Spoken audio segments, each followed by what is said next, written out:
जब भी कोई व्यक्ति स्टॉक मार्केट के बारे में सुनता है तो उसका सबसे पहला सवाल आता है कि स्टॉक मार्केट क्या है, जिसके ऊपर मैंने पहले एक डेडिकेटेड वीडियो बना दी है जिसका लिंक इस वीडियो के डिस्क्रिप्शन में। लेकिन एक सवाल और है जिसका उत्तर वो जानना चाहता है और उसके बारे में वो एक डिटेल आंसर चाहता है किसी से, ताकि वो कन्विंस हो जाए स्टॉक मार्केट में आने के लिए। तो इस वीडियो में आप जानेंगे 3 ऐसे कॉन्सेप्ट जिसको देखने के बाद यानी कि जिसको समझने के बाद आप स्टॉक मार्केट में आने के लिए बहुत ज्यादा उत्साहित हो जाएंगे। तो इस वीडियो को अंत तक बने रहे। सबसे पहले हम ये जान लेते हैं कि इस वीडियो में हम किस टॉपिक के बारे में बात करेंगे। सबसे पहले हम जानेंगे MHW को कॉन्सेप्ट, दूसरा CF का कॉन्सेप्ट और तीसरा EFF का कॉन्सेप्ट। EFF एक ऐसा सोर्स है जो आपको मल्टीपल सोर्स ऑफ इनकम के बारे में बताता है कि स्टॉक मार्केट बहुत सारे इनकम के सोर्स कैसे प्रदान करता है हमें। और सबसे इंपॉर्टेंट कॉन्सेप्ट जो इस वीडियो का है वो है MHW।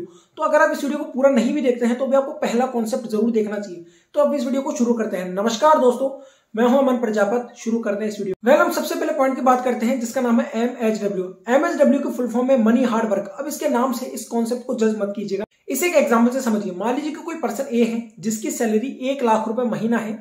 अब आप देखिए 1 लाख रुपए उसकी सैलरी है, यानी कि 12 महीने के अंदर यानी कि 1 साल के अंदर उसने 12 लाख रुपए की इनकम करी। अब मान लेते हैं उसका टोटल खर्चा वो है 6 लाख रुपए, यानी कि उसके पास जो नेट इनकम बची, टोटल मुनाफा बचा वो बचा 6 लाख रुपए।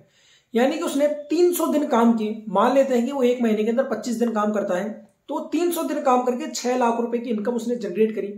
300 दिन काम करके 6 लाख रुपए की इनकम जनरेट करी उसने पैसे की। अब आप ये बताइए कि क्या उस पैसे को भी उतनी ही मेहनत नहीं करनी चाहिए कि वो उसको और पैसा बना कर दे। देखिए इस कॉन्सेप्ट को बिल्कुल सिंपल शब्दों में समझिएगा। 1 साल के अंदर उसने जो मेहनत करी, 300 दिन जो उसने मेहनत करी, उससे उसने 6 लाख रुपए की इनकम करी। अब आप मुझे ये बताइए कि क्या उस पैसे का ये फर्ज नहीं बनता कि वो भी उसके लिए इतनी ही मेहनत करे और उसे और पैसा बना कर दे। सबसे पहले मैं चाहूंगा कि इस सवाल का आंसर आप हाँ या ना में दो। अगर आप हाँ में इसका जवाब देते हैं कि ठीक है, आपको भी लगता है कि पैसों को भी इतनी ही मेहनत करनी चाहिए जितना आप उसके लिए कर रहे हैं, लेकिन इसमें एक समस्या है। अगर आपका जवाब इसमें हाँ है तो इसमें एक समस्या है, और वो समस्या ये है कि पैसा अपने लिए काम नहीं करता। अपने लिए पैसा बिल्कुल भी काम नहीं करता। ऐसा क्यों है? देखिए, अगर आप उस पैसे को, मान लीजिए कि आपके पास अभी 6 लाख रुपए हैं, अगर आप उस पैसे को बैंक में जमा कराते हैं तो बैंक में आपको खुद जमा कराने जाना पड़ेगा, पैसा अपने आप बैंक में नहीं जाएगा। इसी तरह अगर आप उसे FD में जमा कराना चाहते हैं तो इसके लिए FD आपको करवानी पड़ेगी। इसी तरह अगर आप म्यूचुअल फंड या स्टॉक मार्केट में लगाना चाहते हो तो पैसा आपको उसमें लगाना पड़ेगा, पैसा अपने आप वर्क नहीं करता है। तो यहां से हमें एक बहुत इंपॉर्टेंट चीज समझ में आनी कि लोग अपना पैसा बैंक और FD में क्यों रखते हैं स्टॉक मार्केट और म्यूचुअल फंड की तुलना में। क्योंकि बैंक और FD में पैसा रखना, पैसा जमा कराना और FD बनवाना बहुत आसान होता है, जबकि स्टॉक मार्केट को सीखना, स्टॉक का एनालिसिस करना और उसके बाद स्टॉक को खरीदना और बेचना बहुत मुश्किल काम होता है लोगों के अनुसार, क्योंकि उन्होंने स्टॉक मार्केट को ज्यादा सीखा नहीं होता है। इसलिए लोग अपना ज्यादातर पैसा बैंक और FD के अंदर रखना ज्यादा सही है। मैं यहाँ पे ये नहीं कह रहा हूँ कि आपको बैंक और FD में पैसा नहीं रखना चाहिए, लेकिन मैं आपको जो समझाना चाहता हूँ वो सबसे ज्यादा इंपॉर्टेंट है। मैं आपको ये समझाना चाहता हूँ कि स्टॉक मार्केट में और बैंक के रिटर्न में बहुत दिन रात का अंतर है। इसे एक एग्जाम्पल से समझिए। अगर आप अपने 6 लाख रुपए को, मान लीजिए कि उस पर्सन ने 6 लाख रुपए बैंक के अंदर रखे, तो बैंक 3% के रिटर्न के अनुसार उसे 18,000 रुपए का रिटर्न देगा 1 साल के अंदर। अगर वही अपना पैसा FD के अंदर रखता है तो उसे 42,000 रुपए मिलेंगे 1 साल के अंदर 7% के रिटर्न से। और यदि वो अपना पैसा म्यूचुअल फंड के अंदर रखता है तो 12% के रिटर्न से 72,000 रुपए से मिलेंगे। लेकिन अगर वो स्टॉक मार्केट में अपना पैसा लगाता है और अब 20% भी रिटर्न लाने में वो सक्सेसफुल होता है तो 1,20,000 रुपए वो आराम से बना सकता है। लेकिन देखिए, स्टॉक मार्केट का एक एवरेज रिटर्न बताया है मैंने। आप स्टॉक मार्केट से 25%, 30, 40 कितना भी रिटर्न ले सकते हैं। म्यूचुअल फंड एक एवरेज रिटर्न की ओर चलता है, लेकिन स्टॉक मार्केट से आप कितना भी रिटर्न कमा सकते हैं। यहाँ पे बहुत सारे स्टॉक बहुत अलग अलग वेरायटी में आपको मिलते हैं, जिससे आपको कितना भी प्रॉफिट मिल सकता है। अब यहाँ पे सबसे इंपॉर्टेंट चीज जो आपने समझी वो ये है कि जब आप मनी की डायरेक्शन बदलते हैं तो उसके धन के परिणाम अपने आप बदल जाते हैं। तो ये एक फॉर्मूला आप अपने दिमाग में बिठा लीजिए हमेशा के लिए। Changing the direction of money change the results of money. धन की दिशा बदलने से धन के परिणाम बिल्कुल बदल जाते हैं। आपने अभी खुद देखा कि जैसे आपने स्टॉक मार्केट में निवेश किया, आपके बैंक के पैसे से, यानी कि जो बैंक में पैसा आपको मिलता 18,000 रुपए, और स्टॉक मार्केट से आपने जो पैसा बनाया 1,20,000 रुपए, बहुत ज्यादा है। अब आप इसे अपने ऊपर लेके देखिए। अगर आपको साल के अंत में 6 लाख रुपए मिले आपकी टोटल इनकम सारे खर्चों के बाद, और वहीं आपको 7,20,000 रुपए मिले, तो आप किसे लेना पसंद करेंगे? डेफिनेटली आप 7,20,000 वाले को चुनेंगे। लेकिन बस यहाँ पे एक छोटी सी समस्या है कि लोग स्टॉक मार्केट को सीखना नहीं चाहते। लोग स्टॉक मार्केट में ना आने के हो सकता है बहुत सारे कारण बताएं, लेकिन मुझे जो सबसे बड़ा कारण लगता है स्टॉक मार्केट में लोगों के ना आने का, वो ये है कि स्टॉक मार्केट को लोग सीखना नहीं चाहते। और सीखना नहीं चाहते इसलिए वो स्टॉक मार्केट से डरते हैं। यही दो सबसे बड़े रीजन है स्टॉक मार्केट को ना सीखना और डरना। लेकिन जब आप स्टॉक मार्केट को सीखना शुरू करते हैं, शेयर्स को बाय सेल करना शुरू करते हैं, तो आपका डर भी धीरे धीरे कम होने लग जाता है और आप स्टॉक मार्केट में अच्छे से निवेश करना सीख जाते हैं। तो अब आप समझ गए होंगे कि स्टॉक मार्केट पैसों से किस तरह से मेहनत करवाता है और कितना ज्यादा रिटर्न बना के देता है बैंक और एफडी की तुलना में। अब हम सेकंड पॉइंट की ओर बढ़ते हैं। सेकंड पॉइंट पहले पॉइंट से ही जुड़ा हुआ है, लेकिन थोड़े बड़े रूप में। अब ये देखिए कैसे। आपने वॉरेन बफेट और साकिब झुंझुनवाला का नाम जरूर सुना होगा। देखिए दोनों ही दिग्गज इन्वेस्टर हैं और दोनों ही बहुत अमीर हैं, लेकिन वॉरेन बफेट की संपत्ति $84 बिलियन किस तरह से पहुंची। यही सिद्धांत है सीएफ, कंपाउंडिंग इफेक्ट। इसके बारे में आपने बहुत ज्यादा सुना होगा, लेकिन अगर मैं इसे एक लाइन में डिफाइन करूं तो कंपाउंड इफेक्ट का मतलब है कि कोई भी व्यक्ति जो शेयर बाजार में आता है और इसे सीखना और समझना चाहता है, उसे कंपाउंडिंग इफेक्ट के बारे में जरूर पता होना चाहिए। तो कंपाउंडिंग इफेक्ट के बारे में हम सबसे पहले दो चीजें जान लेते हैं कि दुनिया के सबसे महान वैज्ञानिक अल्बर्ट आइंस्टाइन ने कंपाउंडिंग इफेक्ट के बारे में क्या कहा है। उन्होंने कहा कि दुनिया का 8वां अजूबा अगर कोई है तो वो है कंपाउंडिंग इफेक्ट। देखिए कंपाउंडिंग इफेक्ट ना तो कोई वस्तु है, ना ही इसे हम किसी रूप में देख सकते हैं, लेकिन फिर भी इसे 8वां अजूबा नाम दिया है अल्बर्ट आइंस्टाइन ने। इसमें कुछ तो खास बात होगी ही जरूर, इसलिए इसे 8वां अजूबा का नाम दिया है। दूसरे एक बहुत बड़े इन्वेस्टर वॉरेन बफेट के खास दोस्त चार्ली मुंगर, उन्होंने भी इसी बात को दूसरे रूप में कहा है। उन्होंने कहा है कि बड़ा पैसा खरीदने या बेचने में नहीं बल्कि इंतजार करने में, और कंपाउंडिंग इफेक्ट भी बिल्कुल इसी तरह से काम करता है। इसे एक और एग्जांपल से समझिए और उस एग्जांपल को समझने के बाद आपके सारे डाउट्स क्लियर हो जाएंगे और मैं आपको यह भी बताऊंगा कि वॉरेन बफेट की संपत्ति का ग्राफ $84 बिलियन तक कैसे पहुंचा।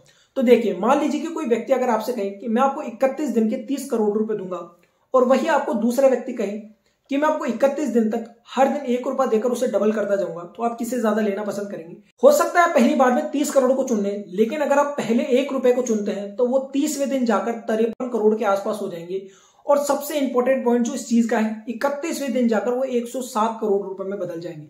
अब यहाँ पे आपको एक चीज सबसे ज्यादा समझने वाली बात है, कंपाउंड इफेक्ट के दौरान हमने केवल मनी की सप्लाई को डबल ही किया था, यानी कि हमने ₹1 को 2 में बदला और 2 को 4 में बदला, लेकिन रिजल्ट इसका 3 गुना ज्यादा क्यों आया। यानी कि हमें पहली स्थिति में केवल 30 करोड़ रुपए मिले, तो दूसरी स्थिति में हमें से केवल 60 करोड़ रुपए ही तो मिलने चाहिए, क्योंकि हमने मनी को डबल ही तो किया है। लेकिन यहाँ पे सबसे इंपॉर्टेंट बात यह, कंपाउंडिंग इफेक्ट इस तरह से वर्क नहीं करता। कंपाउंडिंग इफेक्ट दो चीजों से वर्क करता है और ये दो चीजें बहुत ज्यादा जरूरी है। पहली कंसिस्टेंसी और दूसरी है टाइमिंग। यही बात चार्ली मुंगर कहना चाहते थे। कंसिस्टेंसी का मतलब होता है कि जब आप किसी स्टॉक में निवेश करें, एक पोर्टफोलियो बनाएं, तो उसे चाहे मंदी हो या किसी भी तरह की स्थिति हो, उसे लॉन्ग रन के लिए निवेश करते जाएं। और जब भी कोई ऐसी मंदी है जिससे स्टॉक गिर जाए, तब आपको और उसमें निवेश करना है, यानी कि कंसिस्टेंसी बनाए रखनी है। आपको उन स्टॉक्स को सेल नहीं करना है। यही सबसे बड़ा राज है वॉरेन बफेट की संपत्ति का। दूसरा सबसे बड़ा कारण, और वो है धैर्य। लंबा इंतजार आपको करना ही पड़ेगा अगर आपको मल्टीपल्स रिटर्न चाहिए। अब मैं आपको वॉरेन बफेट के बारे में बताता हूँ। वॉरेन बफेट की संपत्ति का ग्राफ उनके 65वें बर्थडे के बाद बहुत तेजी से बढ़ा। उससे पहले इनका ग्राफ इतने तेजी से नहीं बढ़ा था। इसका मेन रीजन ये था कि उन्होंने अपने जीवन में बहुत सारी मंदियां देखी, लेकिन एक बार भी उन्होंने अपना पैसा वहां से बाहर नहीं निकाला। और यही सबसे बड़ा रीजन था कि उनकी संपत्ति आज $84 बिलियन से ज्यादा है, यानी कि बहुत सारे छोटे छोटे देश तो वो यूं ही खरीद सकते हैं। अब हम बात करते हैं तीसरे और आखिरी पॉइंट, जिसका नाम है EFF, अर्ली फाइनेंशियल फ्रीडम। ये पॉइंट आप बिल्कुल मिस मत कीजिएगा, क्योंकि यही चीज सबसे बड़ी गलती करते हैं इंडिया में बहुत सारे लोग। देखिए जब लोग इंडिया के अंदर कमाना शुरू करते हैं तो वो केवल कमाने पर ही ध्यान देते हैं, लेकिन वो एक चीज कभी भी नहीं सोचते कि हमें कब कमाना बंद करना है। कमाना बंद करने का मतलब ये नहीं कि आपको रिटायर होकर बैठ जाना है। कमाने का मतलब ये कि अगर आप काम ना भी करें तो भी आपके पास पैसा आता रहे। इसे एक एग्जांपल से समझिए। मान लीजिए कि कोई व्यक्ति है जो 90 साल का है, अब वो कमाने की स्थिति में नहीं है, तो लेकिन अगर उसके पास 10 मकान है बड़े बड़े, और उस मकान पर अगर वो रेंट पे देता है तो वो आराम से 1.5 लाख रुपए कमा सकता है। ये 1.5 लाख रुपए उसके पास क्यों आया? इसका रीजन ये नहीं था कि उसने घर बनाया, बल्कि उसने ये सोचा कि लॉन्ग रन के अंदर जब वो कमाने नहीं भी लगेगा तो भी वो किस तरह से और पैसा कमा सकता है। इसे दूसरी भाषा में पाइपलाइन बिल्ड करना कहते हैं, यानी कि मनी के इतने सारे सोर्स बिल्ड कर लेना कि जहां आप हाथ डालो वहां से पैसा निकले। लेकिन क्वेश्चन ये आता है कि स्टॉक मार्केट हमें मनी के इतने सारे सोर्स किस तरह से प्रदान करता है। तो देखिए स्टॉक मार्केट बहुत सारे सोर्स प्रदान करता है हमें मनी के, जिसमें पहला है ट्रेडिंग। देखिए आप ट्रेडिंग के द्वारा स्टॉक मार्केट से बहुत सारा पैसा बना सकते हैं, लेकिन इसके लिए एक शर्त है कि आपको ट्रेडिंग को अच्छे से सीखना चाहिए। अगर आप बिना सीखे ट्रेडिंग के अंदर चले जाते हैं तो आप बहुत सारा लॉस भी करवा सकते हैं। तो पहली चीज है ट्रेडिंग, जिससे आप बहुत सारा पैसा कमा सकते हैं। दूसरा है स्विंग ट्रेडिंग, जिसको हम शॉर्ट टर्म निवेश करना भी कहते हैं, यानी कि आप किसी स्टॉक को आज खरीदते हैं, उसे महीने भर, 10 दिन, 1 महीने, 2 महीने के अंदर अंदर आप उसे बेच देते हैं, उसे स्विंग ट्रेडिंग करना कहते हैं। और ये भी एक बहुत अच्छा तरीका है स्टॉक मार्केट से पैसा कमाने का। ज्यादातर लोग इसी तरीके से पैसा कमाते हैं स्टॉक मार्केट के अंदर। और तीसरा है लॉन्ग रन में इन्वेस्टमेंट करना।